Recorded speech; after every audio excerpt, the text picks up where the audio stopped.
எல்லா புகழும் ஏக இறைவன் ஒருவனுக்கே உரித்தாகட்டும். நான் ஹீலர் சுதீர் பேசுகிறேன். நம்ம இன்றைக்கி பார்க்க போகிறது பார்த்திங்கன்னா நல்லெண்ணெய். இந்த கோடை காலத்தில் நல்லெண்ணெய் வச்சு எப்படி யூஸ் பண்ணலாம் ஃபஸ்ட்டு நான் சொல்லிடுறேன் பாருங்கள். நீங்கள் ஒரு 200 ml நல்லெண்ணெய் எடுத்துக்கங்க. அது கடாயில் ஊற்றிட்டுங்க. அது லேசாக சிம்மில் வச்சு சூடாகும்போது ஒரு 5 சின்ன வெங்காயத்தை அதில் உரித்து வெட்டி போட்டுக்குங்க. ஸ்லைஸ் பண்ணி 1 ஸ்பூன் ஜீரகம் போட்டுக்குங்க. இது கொஞ்சம் கொதி வந்து ஆஃப் ஆகும்.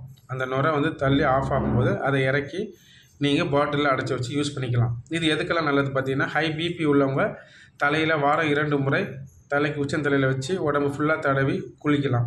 இது ஹை பிபியை கண்ட்ரோல் பண்ணும். இதயத்துக்கு ரொம்ப ஆரோக்கியம் தரும். உடலை குளிர்ச்சி ஏற்படுத்தும். சரிங்களா? முடிக்கு பாதுகாப்பு, அதாவது நம்ம சொல்லுவோம் பார்த்தீங்களா, பொடுகு பிரச்சனை, இது சேஃப்டி. அப்புறம் இன்சுலின் சுரக்கலை, இந்த மாதிரி நீரிழிவு உள்ளவங்களுக்கும் இந்த நல்லெண்ணெய் ரொம்ப ஹெல்ப் பண்ணுது. எலும்பில் வலி இருக்குது, மசில்ஸ் பெயின் இருக்குது, அப்படி உள்ளவங்களுக்கு உடல் முழுவதும் தடவி நீங்கள் சுடுதண்ணியில் குளிக்கும்போது நல்லா பெயின் குறையும். அப்புறம் பார்த்திங்கன்னா, ஸ்கின் ப்ராப்ளம் இருக்கவங்களுக்கு இந்த நல்லெண்ணெய் யூஸ் பண்ணிக்கலாம். ஜீரண பிரச்சனை இருக்குது, இவங்க யூஸ் பண்ணிக்கலாம். இது மெயினாக பார்த்திங்கன்னா பாடி ஹீட்டு தான். கம்பல்சரியாக அவங்க குழந்தைகளுக்கு வாரம் 2 முறை இதை தடவி குளிப்பாட்டுங்க. நிச்சயமாக மிகப்பெரிய மாற்றத்தை எதிர்பார்ப்பீங்க. நைட்டு இரவு தூங்கும்போது தொப்புளில் ஒரு 5 சொட்டும், காலில் ஒரு 2 சொட்டும், பெருவரில் கால் கட்டை வரல ஒரு 2 சொட்டும் நகைக்கண் ஓரத்தில் விட்டுட்டு படுங்க. மேலும் தகவலுக்கு எனக்கு கால் பண்ணுங்கள். நன்றி.